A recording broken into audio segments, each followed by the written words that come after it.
All right, I want to welcome everyone today to this webinar slash discussion forum. And I've said already, this is a little different than we normally have because you all have the ability to unmute yourselves. You can see each other. This is really meant to be an opportunity for everybody to share information and have a chat about what's happening and how things are going. So I'm going to go through a few things beforehand, some housekeeping, and then I'm going to welcome Michael and Chris as well. And all right, so we're going to have a beep every single time someone comes in for the next little while. I want to figure out how to make that stop. Wally, do you know how to make that stop? I don't. Okay. No, I don't. I don't either. I apologize to everyone for the beep. Oh, maybe I do know how. No, I don't. So my name is Jody Yarkowski-Pace, and I am a technical trainer with the Canadian Alliance to End Homelessness Training and Technical Assistance Program. I am coordinated access trainer, and so I'm here today to host you guys. Thank you for showing up. We're going to be talking a little bit about what's happening right now. What do we do with coordinated access in the middle of a pandemic? I know that a lot of people are here working off the sides of their desks. So we are here to do that. So before I do that though, I want to just remind everybody a little bit about the Alliance. We are probably best known for hosting our conference every year. We also, however, have Built for Zero, as many of you know, which is a national change effort to lead a group of people to ending homelessness across the country. Communities across the country involved in that. Technical and training and technical assistance is my love because that's where I work. I get to work with the fabulous Wally Check and Quinn, and we provide training across the country to organizations with also a faculty of training staff that provide training on a multitude of different topics. If you have a topic that you want training on that has to do with ending homelessness, get in touch, and we do work with people to that end. We also have all of the allied networks that the Canadian Alliance supports across the country. Our mission is to lead a national movement of individuals and organizations and communities working together across the country to end homelessness in Canada. And I really want to acknowledge the funding that we receive from the government in Canada through the Community Capacity and Innovation stream of Reaching Home. They make this webinar possible today, and so I really do want to thank them for that. So I've made this slide a little bit different. Anybody who's participated in the webinars in the past sees this slide every time, and it talks about the webinars.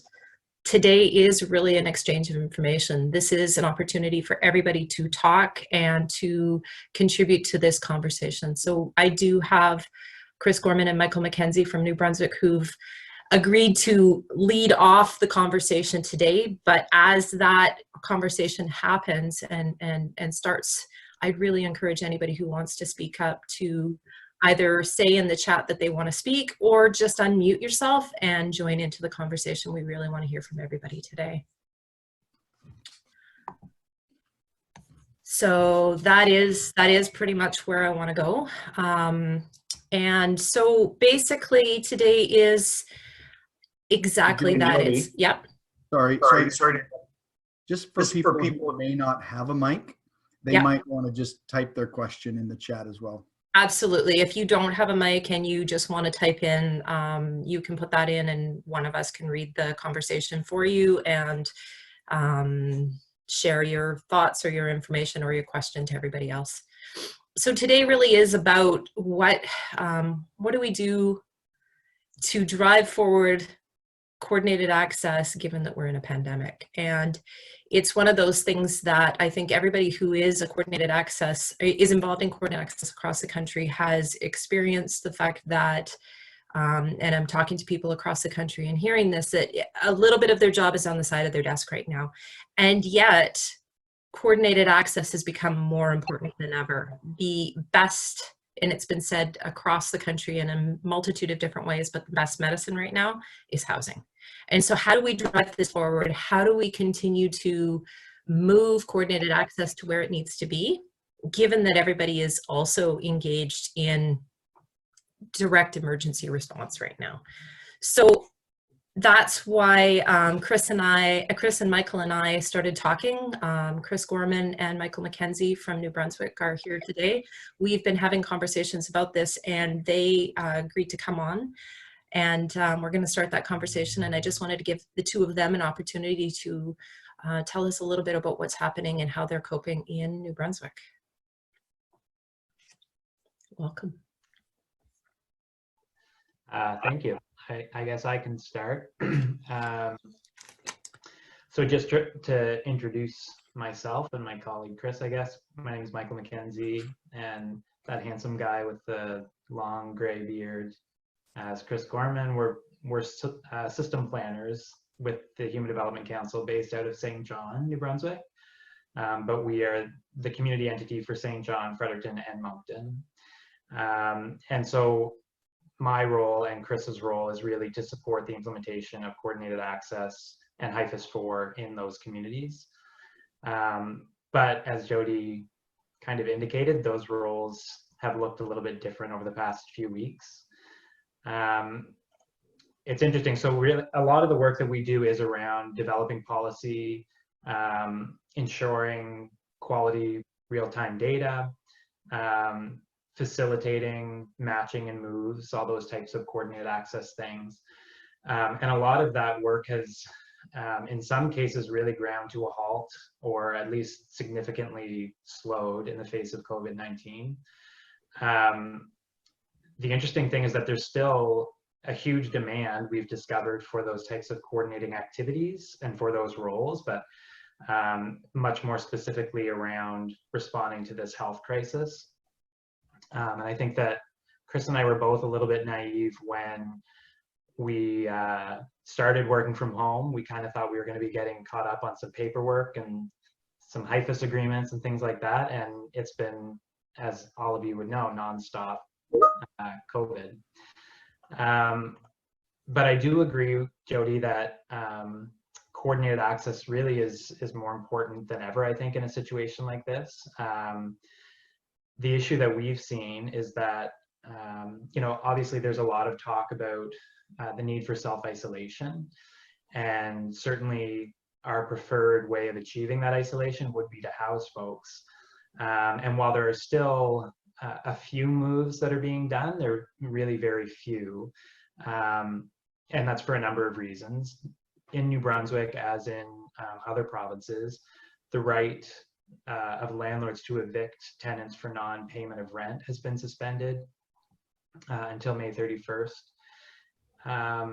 And while that was specific to the non-payment of rent, there has been some miscommunication with sheriff's offices. And so in some cases, there are no evictions that are being forced, even in the case of damage to apartments and to other apartments through flooding and things like that.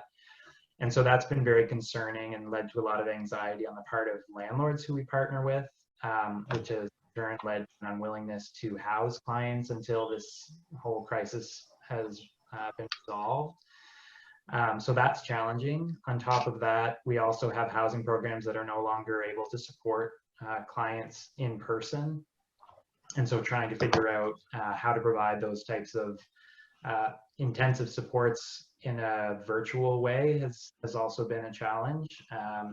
And so that's certainly impacted how we look at prioritization and who we are matching to what few units are becoming available and all those types of things. We've also done our best to ensure that we're protecting the foundational pieces of coordinated access that we have built. So making sure that we're getting updates to the BNL as regularly as possible, while understanding that that's probably not the main priority of the frontline folks at this point. But also continuing to host regular case conferencing meetings, and certainly allowing room for discussion around COVID-19 and concerns that folks are having, and asking what ways we can be supporting their work and advocating for more resources and things like that. But also being mindful that our ultimate goal is to house folks, and so really having a focus on the prioritization and on facilitating moves is certainly something that we're focused on. But yeah, it's definitely looked very different. I would just add in, as I was thinking about how we started our BNL process in St. John about a year and a half ago now. We called it our housing blitz, and we did things very fast and loose, I suppose, without a lot of process in place. But what that did was really build buy-in from our partners. And so I am hopeful that when we come through on the other side of this, we're going to have that same level of buy-in because of the power of leveraging community together to get some things that individual agencies haven't been able to negotiate on their own. So, I'm hopeful that, our coordinated access table is actually stronger on the other side of this, because we will be able to show that, through having that table, we got public health, to the table. We got funding, we got lots of things that wouldn't have happened otherwise. And I would say, I haven't gotten anything on my to-do list since we started working from home. But I am really pleasantly surprised that, small wins, folks are still using HIFIS.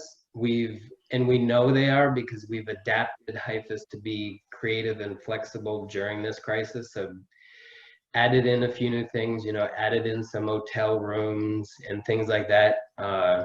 And so we know they're still tracking info. Shelters numbers are still accurate. Case management still happening. So some of those things that when we first started having 400 Zoom meetings a day, just about an emergency response, it felt like those things weren't ever going to happen during this, but they are. So I think we just need to, take the small wins here, and know that that's actually a sign of coordinated access. We're not meeting for the same purposes we were, but the same people are still meeting, we'll just say, a lot. Yeah, I mean, I would say, so like the structure that we built has certainly been beneficial. It's allowed us to react much more quickly to this. And obviously it's constantly evolving, and we do feel like we're always playing catch up, which there's nothing really new there. But had we not had a coordinated access system, I think it would have been a much more ad hoc approach, and it would have been more challenging for individual agencies to communicate their needs to social development or to public health. And actually having this weekly venue, and we also now have a COVID response committee that we've developed, but so we have these venues established where people can get together and can voice their most pressing concerns. And then they actually know that there's backbone support for that to communicate that at a higher level. And so I think that's actually, again, as Chris is saying, it's not the intention of those meetings necessarily. I mean, that certainly the primary objective is to prioritize people for housing, but it definitely has been beneficial in allowing us to communicate the needs of the community in a much more efficient way.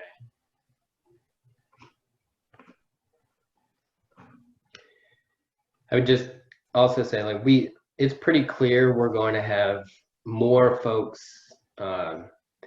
enter into homelessness over the next couple months than we've seen, and it'll be for lots of different reasons.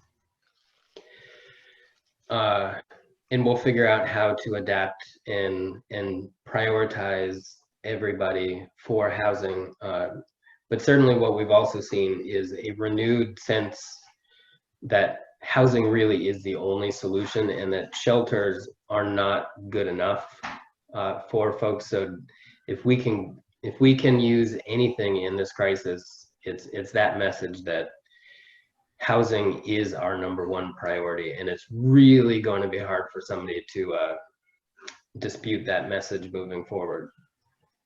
Absolutely. I have noticed here, looking at everybody's screen, that there's not a lot of people sharing their video, and that seems just not fair. Yeah. A reminder to everybody as they're coming in. Oh, I see Quinn now. I feel like I'm in Romper Room, and there will be folks of an age who will know what I'm talking about and folks who will not. But it's the saddest version of Hollywood Squares ever. I do want to remind people as they've been coming in, folks have already heard this, but you are automatically muted, but you're able to unmute yourself. So if this is a really loose agenda in terms of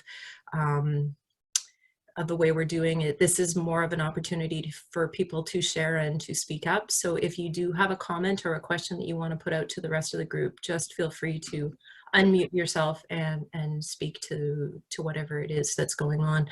It's one of those things when we sort of started thinking about this conversation, we realized that folks who are involved in coordinated access across the country don't have a venue often to share ideas with each other. And so we've wanted to really bring you together, and especially now find out how the heck are you doing and what's going on and what are the challenges that you're facing as you continue to move forward with coordinated access during this time. So all of these black squares with people's names, feel free to unmute yourself at any time and let us know what's happening.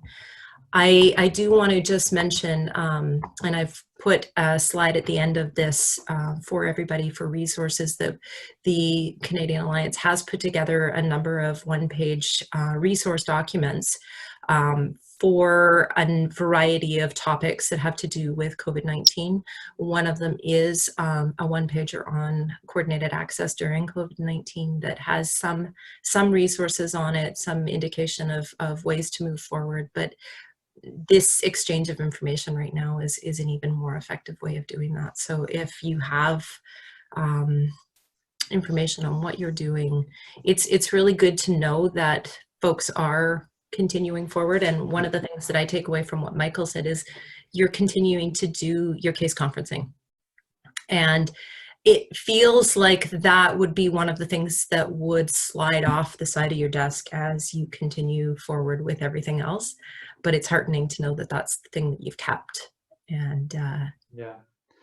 Well, and I know, or I see that our BNL coordinator is on the call as well, and so kudos to her for continuing to coordinate those meetings, because they're challenging at the best of times, and there certainly is. I mean, when you're responding to this type of a crisis, they can be emotional. There can be a lot of frustration, and there are constant challenges that are coming up, and it's a very unusual role for someone in a coordinating position to be in. I think some of the frustration that the community has felt, the frontline agencies, is that they feel like they're expected to come up with the solutions to this health crisis and to the proper way to respond. And certainly we've had some, I mean, there are great folks who work at public health, but there's certainly been no specific directives or direction given to shelters. And so I think that has been frustrating, and that's some of that frustration has been put on the role of the coordinator to kind of figure out what it looks like when you have to self-isolate folks who have nowhere to self-isolate, or when you have folks who are being diagnosed with COVID-19 versus folks who are just being screened for it versus folks who would be particularly susceptible to it or at high risk but are not showing symptoms. So we have all these different populations that we're thinking about. And I think that in each of our communities, I think that the shelters have really felt like the onus is being put on them to figure that out. And that certainly has come up in those case conferencing meetings. And so, but it is important to have that venue where people know that every Thursday they do have the ability to raise those and to check in with everybody else and just see how things are progressing. So yeah, I think that's been a really important piece for us.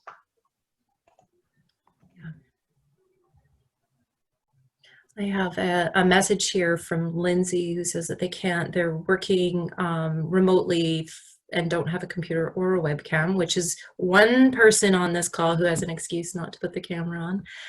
But it says this webinar is very timely because just yesterday members of my HIFIS 4 implementation committee stated that they're not able to take part in any conversations, phone calls, or work surrounding HIFIS at this time. Their focus is only preventing the entering and spread of COVID into the shelter system.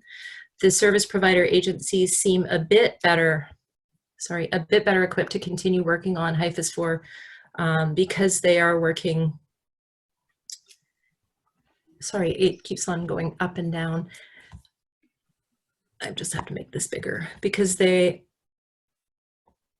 service provider is a bit better equipped to continue working on it because they are working from home with some staff in the office minimally. However, in our emergency shelter, they are fully staffed and operational, and between back-to-back conference calls with their ministries, monitoring sanitation on an hourly basis and working with their staff to address crises, the shelter just doesn't have the capacity to think about 4.0.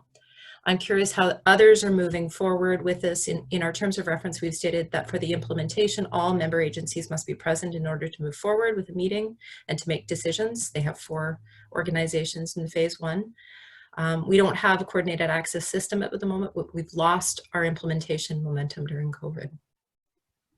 So that seems to be a thread that I've heard from a lot of people, but is there anybody who wants to let us know what they're doing? I think that that's a pretty familiar situation. Well, as far as the HIFIS piece, this may not answer it exactly, but what we've done in order to get people to continue to use HIFIS was to build some things in there specific to COVID that they were asking for. So some, screening, grading, that type of thing, adding, just adding in a few things that allow them to track their COVID response, which people seem very interested in, and then just using that as sort of a bridge to continue to use HIFIS as minimally as they can. Like we're not expecting at this point, folks to be doing all their backlogging of housing history like I would hope they would. But if we can just make sure we know who's in the beds at this point, I think we're good. So a little give and take there. Yeah. I note that we have Lisa Bell and Ashley from the CAH on the call, and I wonder, they are both they are both coaches with Built for Zero, and I wonder whether or not either of the two of you want to speak to any bright spots in the community, different things that are happening with communities that you've spoken to that might be of use to the folks on this call today.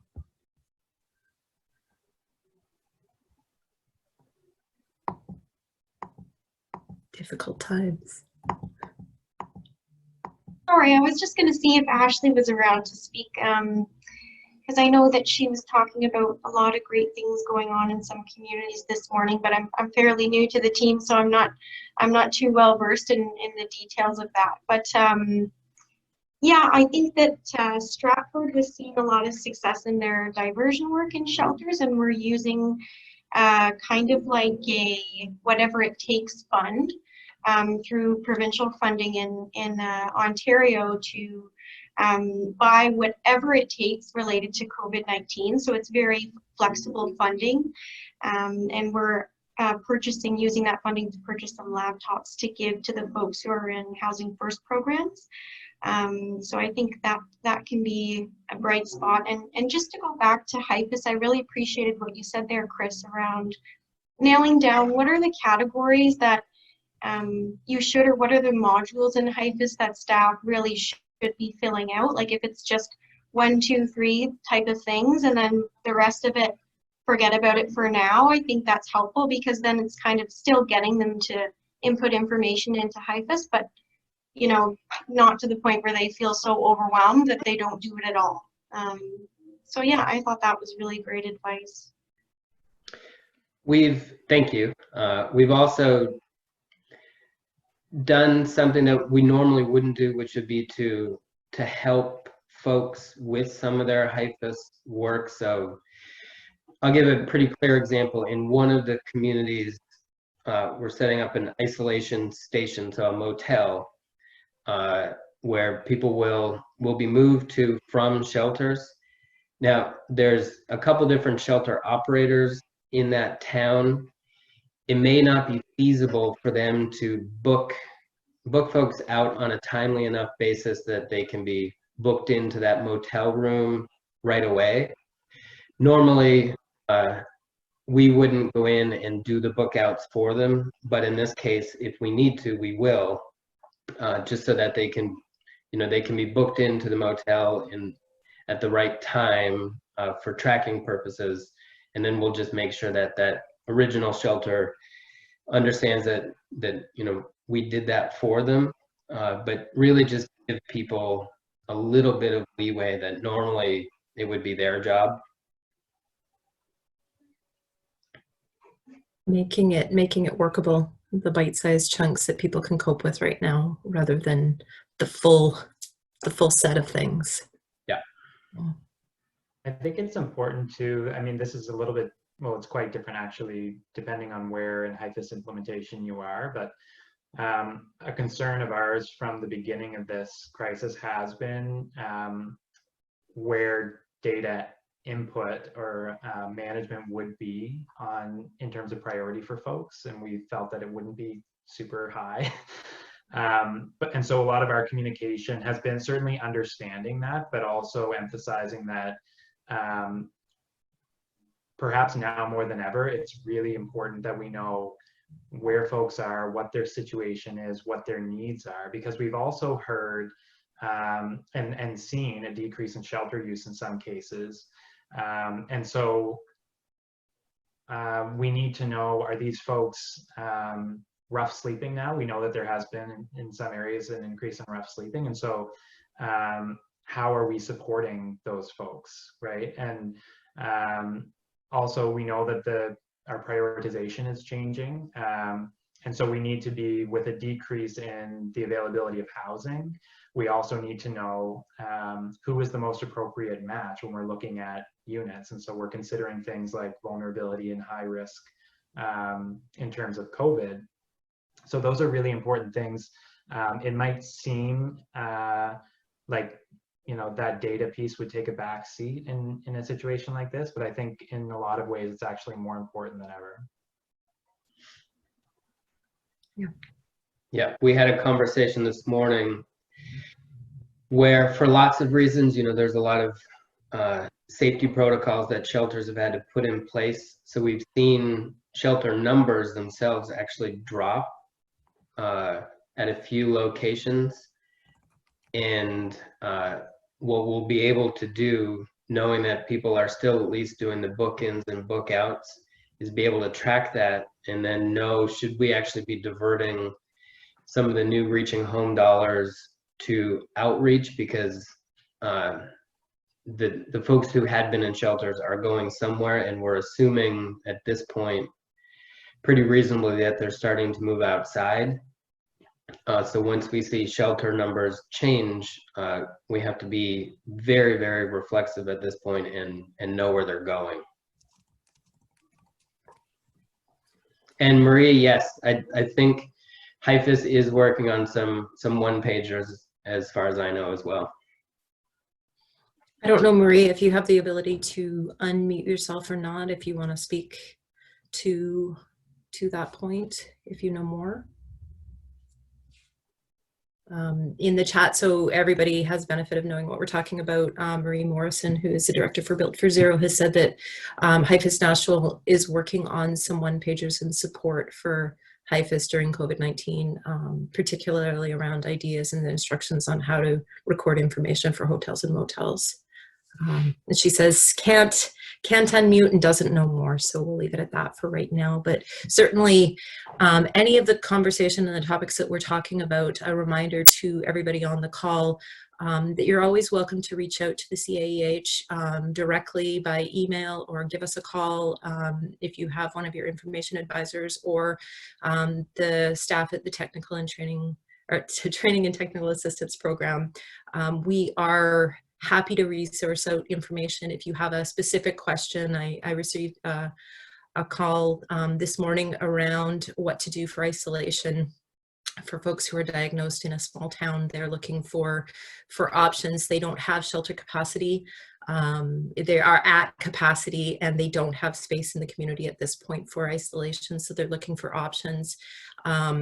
And so they're looking for other communities that are doing the same thing. And so we regularly will get questions from communities around specific situations, and we welcome you to reach out to us and find out more information. If we can find the answer to your question, we definitely will, and connect you to communities who have more information.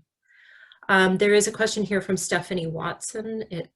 Stephanie says, our shelter is very new. We have little to no support aside from United Way and the community, and we're consistently at capacity. We only have one navigator of housing who works alone managing client cases. Do you have suggestions on how we would use CA to gain support with housing? I think it fits in. She said, sorry if this is off topic, but I don't think it is off topic at all. I think it's exactly the reason that we're having this call. And I think that when Michael and Chris and I were talking in the very beginning, again, that idea that it felt initially like CA was going to be off the side of everybody's desk from now on because of what's happening, because there's an initial knee-jerk reaction that this is extra. And in fact, if we can reframe that, it is probably one of the first things. And so looking at housing and looking at coordinated access to ensure that people are getting housing right now, it is the most long-term strategy, the best case scenario. I don't know if anybody else wants to speak to that a little bit. I'm going to chastise Wally because he's completely muted. And I know that he has a camera on there and that he can speak. I've heard him. A lot of us have. Well, I wonder, Jody, if without having an answer right now for Stephanie, if we can at least, for the folks who are on here, if you can send out like the emails of folks, and we can, when one of us discovers a reasonable answer to any of these questions, to make sure that everybody gets the answer as quickly as possible. I think, I know for Michael and I, when we were thinking about this call, the one thing that's super valuable, I think, is just the fact that none of us planned for any of this. So we're all doing a very different job right now than we thought. And if any of us is pretending we have all the answers, we're lying. So I think the best that we can do is stay coordinated and share. And I don't have anything for you, Stephanie. In the spirit of sharing, can you hear me? Absolutely, Mitchell. Okay. In the spirit of sharing, I just thought I would talk about what's going on here in Halifax. So to try to get social distancing in the shelters, we used our slippage money from 2019-2020 to put together 3 pop-up shelters that's completely being funded by Reaching Home.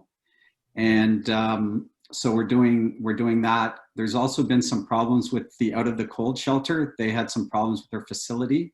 And so we've moved 22 clients or 21 clients from the Out of the Cold shelter actually into a hotel that was willing to cooperate. Now, those things can get very expensive because then you need to have security, you need to have food. And so we're picking up the costs of those things. When we're talking about coordination, this is a really big crisis and it's really beyond our sector to deal with it. And so what's happening in Nova Scotia is the province has actually been given the responsibility through the Department of Municipalities and Housing to head up the crisis. And so in a sense, they're like the command and control. Now, from my perspective, they're doing a fairly good job. I think we're doing okay, but it gets really cumbersome when you've got like 14 people on a conference call and you try to come to some consensus and you try to organize things. So in a crisis like this, I think military thinking is really important, to have a command and control and to set up maybe triage centers. So maybe a triage center could look after volunteers, or could look after transportation, or could look after food security, or could look after vulnerable clients, like, and having that all report into a command and control center. So that's something that is being, we don't have that down yet here in Nova Scotia, but we're looking at that.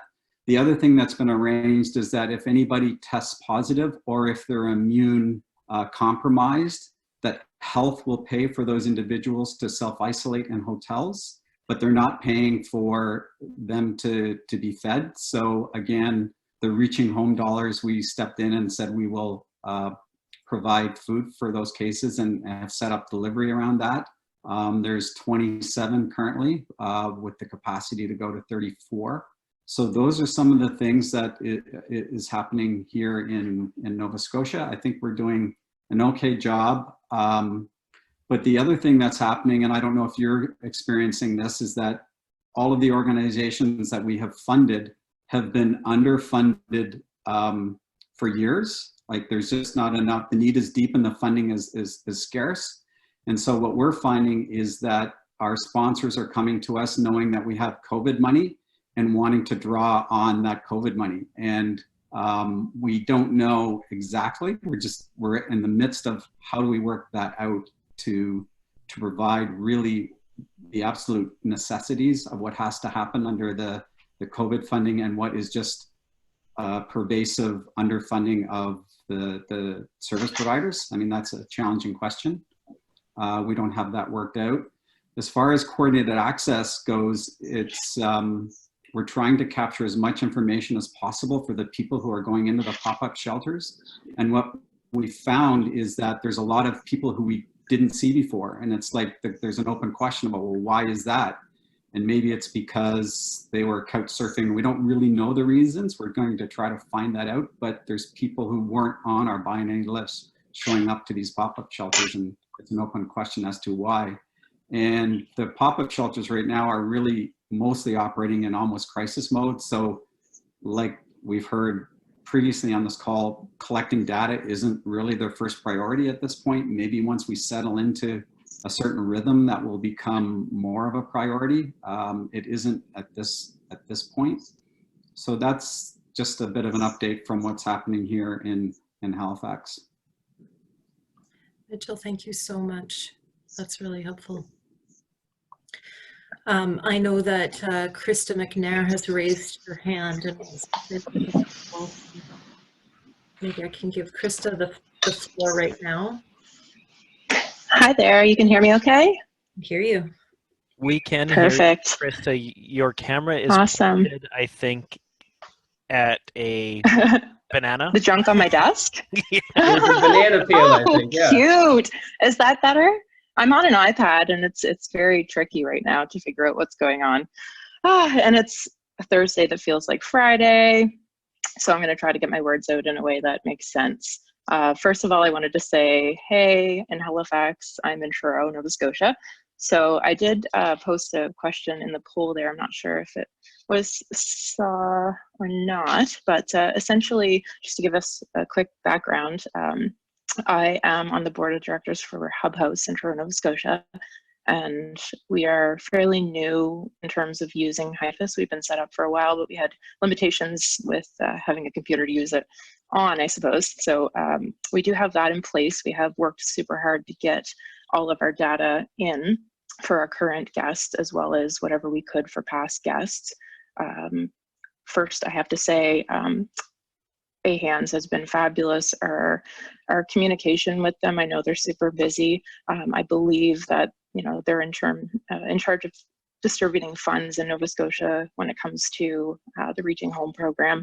This is all very, very new to us. We're a not-for-profit. We have no government funding, have not to date.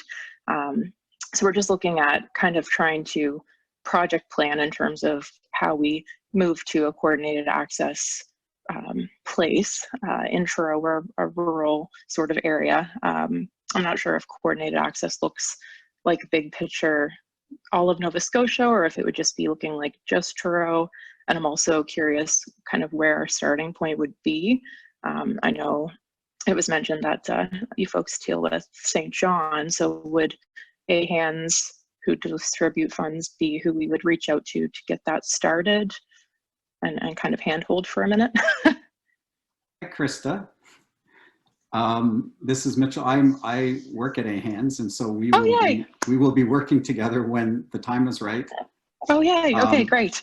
Just to update you on that is that we've been waiting for a little bit because the directives for the COVID funding we just received them yesterday, so we've been processing those, and we also haven't got any funding dollars in the door yet. And so the reason we were able to move in the HRM is because we had some slippage from 1920 and we got approval from the SBC to use that for COVID. We don't have that kind of room in the rural agreement, so we really do have to wait for the COVID funding to arrive. But once it does, we will definitely be working with you on setting things up. As far as coordinated access goes, the Reaching Home agreements do not require it in the rural agreements, so it's not something that you have to do, whereas in the designated communities, you have to do it. So what we've been thinking with our rural agreements, and we're in some ways trying to be ahead of the curve nationally on this, is that when there's funding available, and once we get through this, is we would like to start to prototype how to do coordinated access in rural settings. And we've been working in Bridgewater to start that.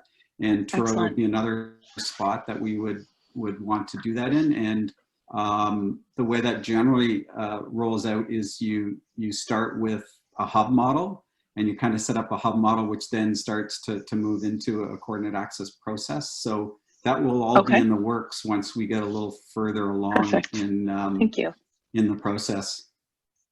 Perfect. Yeah. Okay. And so I certainly don't want to appear like we're being impatient. I guess from my perspective, I'm very much want to be ahead of the game when I can, and try to be proactive and put us in a place where we are doing all we can in preparation for what takes place down the road, and making sure that our ducks are in a row, so to speak. And any insight you have is great. We're certainly not trying to overwhelm you folks. Can't imagine all that you have going on. So we appreciate everything you've done so far. Well, thank you. And no worries. If I was in your position, I'd be impatient too. So yes. Well, we're all in reactive mode, and I don't do well with reactive mode, but it is what it is, right? So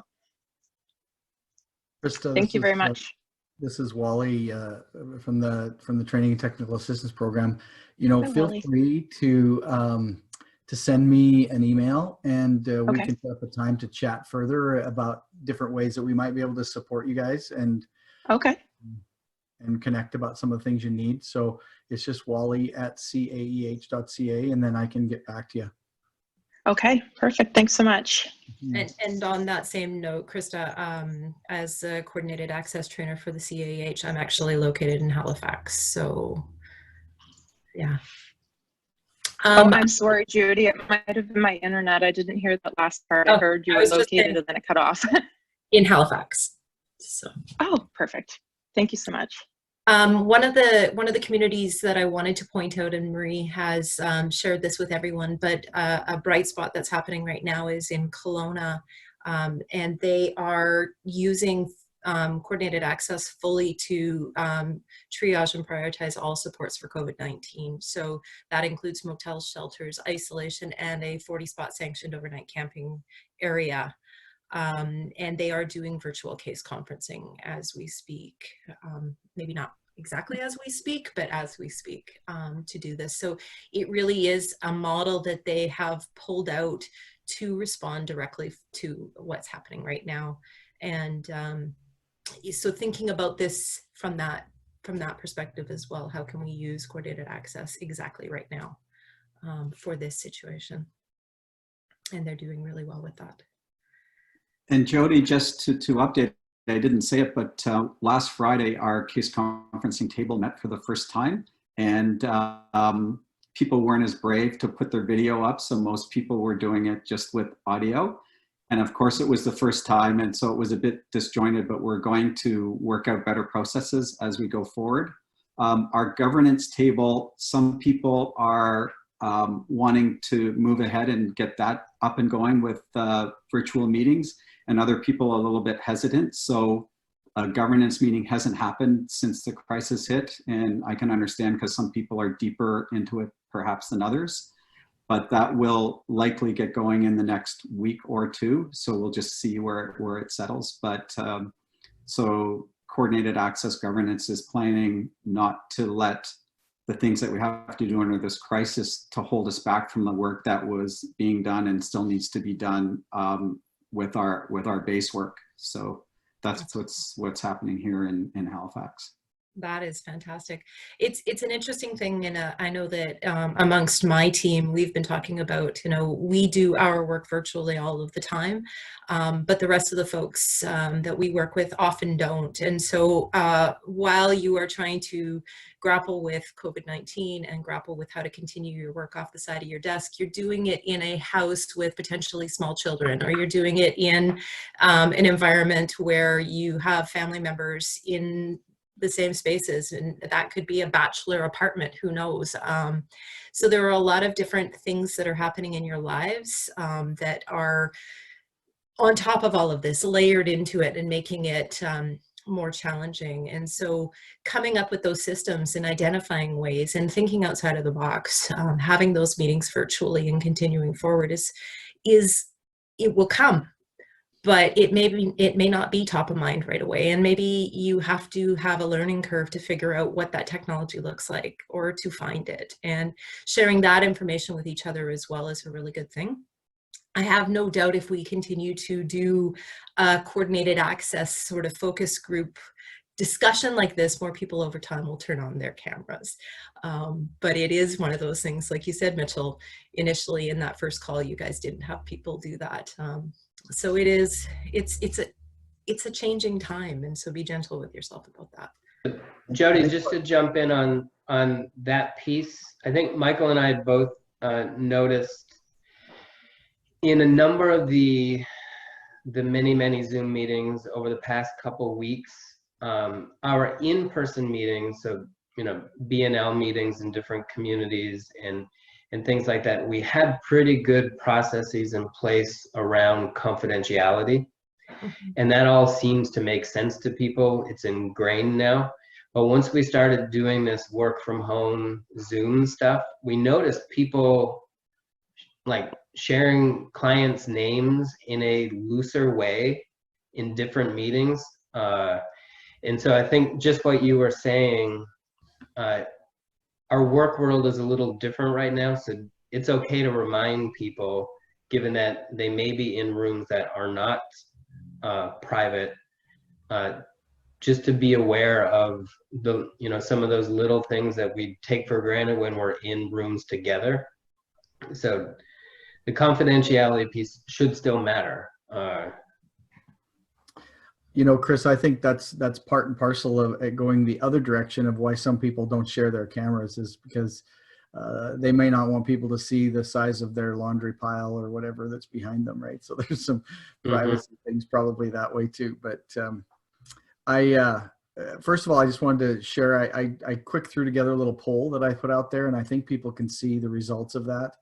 Not everybody completed it by any means, but you can tell by the ones that did. And I just, as I said, quickly threw some thoughts on there just to get people thinking. But housing stock seems to be the biggest challenge in people sort of continuing with this process. And so I would like to, maybe throw that out there as to why is that such a challenge, other than maybe the obvious? Because I actually also think, we always say crisis is opportunity. And I think that this situation provides kind of a unique opportunity to develop some new relationships with landlords and approach them in a way, in a time that maybe they have a different appetite towards this kind of thing. Landlords are interesting creatures because, you know, when it comes time to sort of realize that, you know, maybe there's not vacancies being filled, that now our flexibility is broadened a little bit. And I think it's an opportunity to build a business case with landlords around what Housing First and your coordinated access processes can offer them. And so I'm just curious to know if anybody on the call actually has any thoughts about that, if they've had successes around creating new relationships with landlords and being able to keep that housing process going, and or what is it that's making that a bigger challenge for you? Leveraging this time.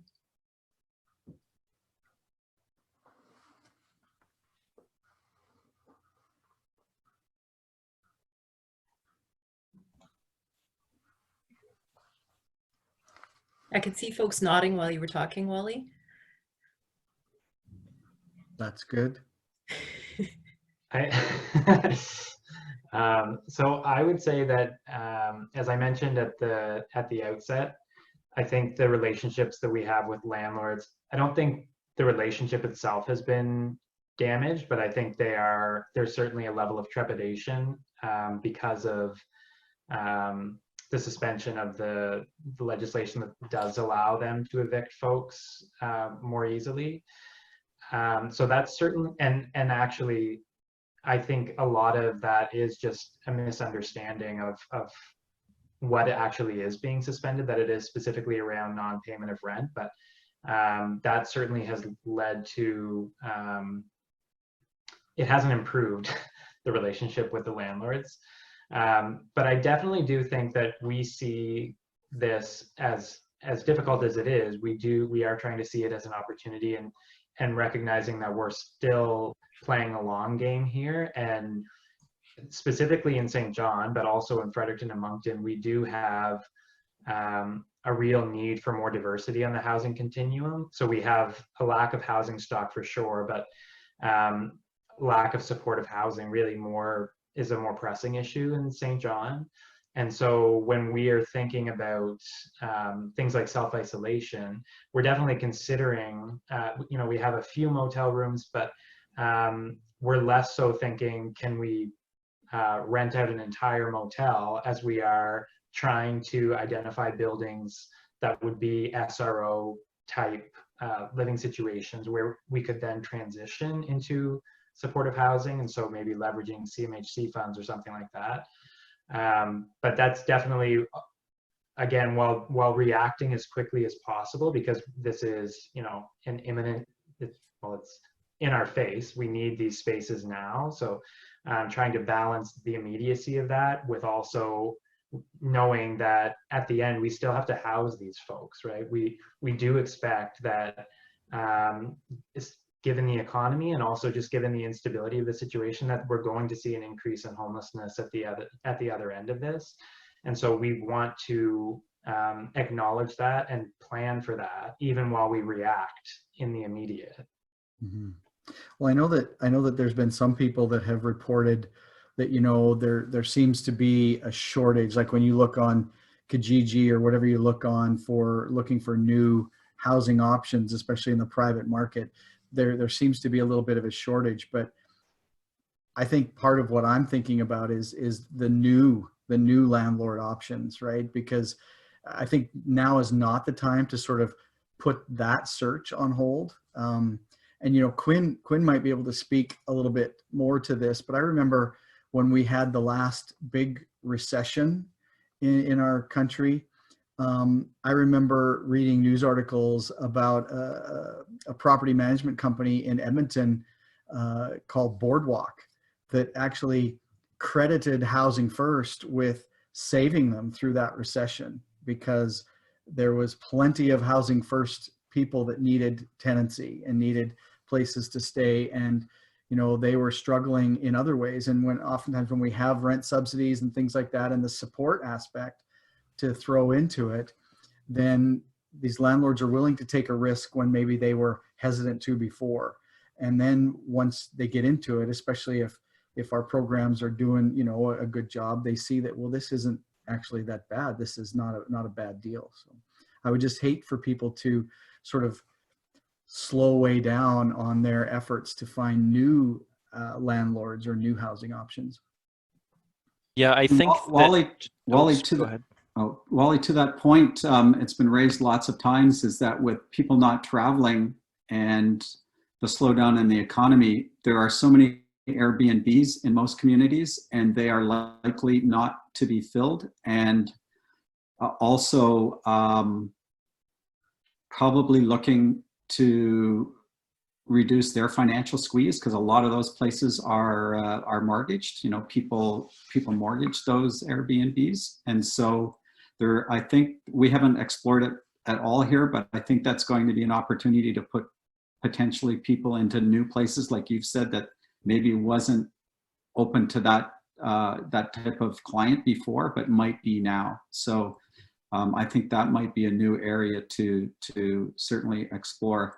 And then the other one to think out of the box is, if you look through the directives of the COVID money, capital investments are allowed as well. And so if you don't have to spend it all on emergency measures, it might be possible, and we're thinking about that here, is to actually start investing in properties that would then really become permanent supportive housing locations. We haven't scoped that out yet. It's just a noodle of an idea, but we're certainly thinking about that. That's a piece that has come up a number of times in different conversations I've had with people, Mitchell. I know that hotels and motels are the first go-to for a lot of folks right now, because it is available space, and in a crisis we need to find available space, but leveraging any money for things that are going to be long-term sustainable solutions, and not spending all of what you have on something that isn't going to have any lasting impact. So yeah, that's a piece to think about as well.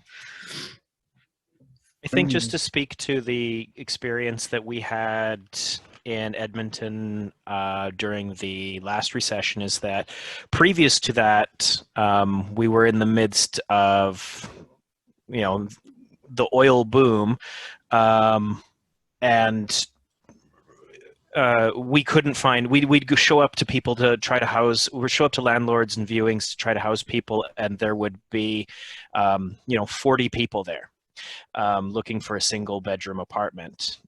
Following that, almost overnight, landlords were struggling to make mortgage payments.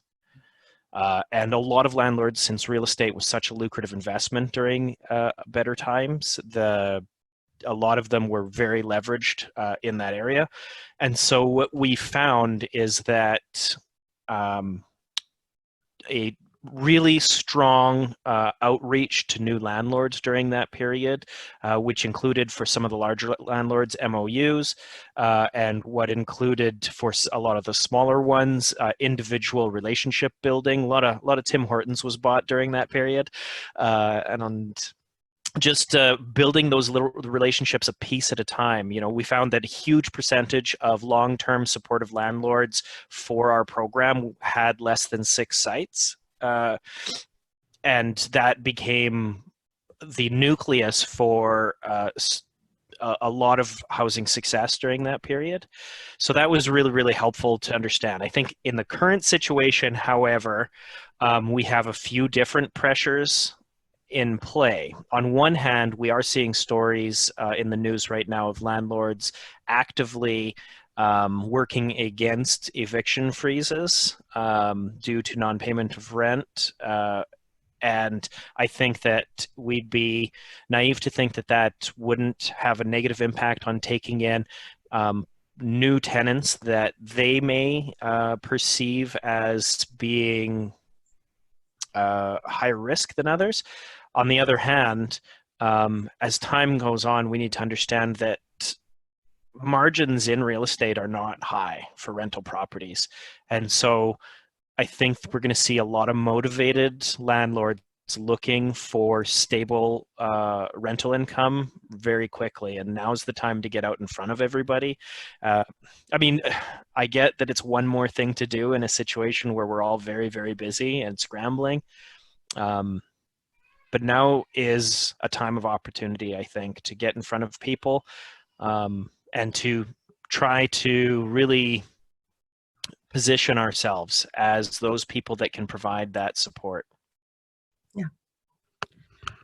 I want to respect everybody's time. I think that we've come full circle in our conversation, and we've only allotted an hour for this, and I know that everybody is doing work that is in addition to the work that they normally do. So I want to thank you, and I want to start wrapping up a little bit here. I've put on the slideshow again. The CAEH does a number of webinars on a regular basis. In particular, right now, I want to draw your attention to the webinars that are happening every Friday at 1 Eastern Standard Time, with the exception of tomorrow.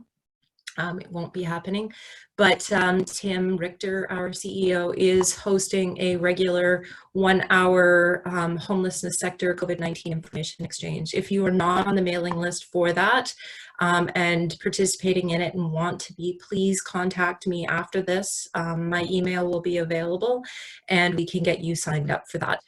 On April 16th, Wally, Quinn, and I are going to be hosting another community of practice call for staff and team self-care in the time of pandemic. So please join us for that. We'll be talking about how to make sure that piece is getting taken care of as well. And on April 22nd, to be confirmed, we will be doing a webinar regarding the National Alliance to End Rural and Remote Homelessness as well. But stay tuned for that. You can find out more information about all of our webinars and our community of practice calls on our website, which is listed below. Jody, just quickly, I think Marie Morrison also posted in the chat something about this, but I think it's important for people to know that there's also a leadership information exchange Facebook page that has been set up and established, and myself and Marie and a couple of others within the Canadian Alliance are administrators of that. So there's people from all over the country that are part of that and sharing information. If you feel like that's something that would be helpful for you, send me a note and I can invite you to that page on Facebook. Absolutely. And I was going to mention that, thank you. But also we have posted a lot of resources regarding COVID-19, including one-pagers on a variety of topics at the CAH3.ca website. The address is here, or again, reach out to Wally, Quinn, or I at any time if you want more information, you have a specific question about anything that has to do with all of it, including COVID-19 right now. The last thing that I want to say before I say thank you to all of you is that, you know, self-care begins at home. You have to have your own oxygen mask on, so please be taking care of yourselves and those that you love, and in your home. Be kind to yourselves, and we can't all do it all. We need to do it together. So thank you so much for joining in on this call and being here today to share ideas. And yeah, I really appreciate that. So this is my address, jody@caeh.ca. You're welcome to contact me. Wally's is the same, wally@caeh.ca, and Quinn is Quinn, Quinn @caeh.ca. Welcome all or any of you to contact us at any time for any questions or resources regarding COVID-19 or anything else homelessness. And thank you all. Stay safe and have a great day. Take care, everybody. Be careful out there. Yeah. Take care. And thank you so much to Chris and Michael. See you, Mitchell. Good to see you, Mitchell.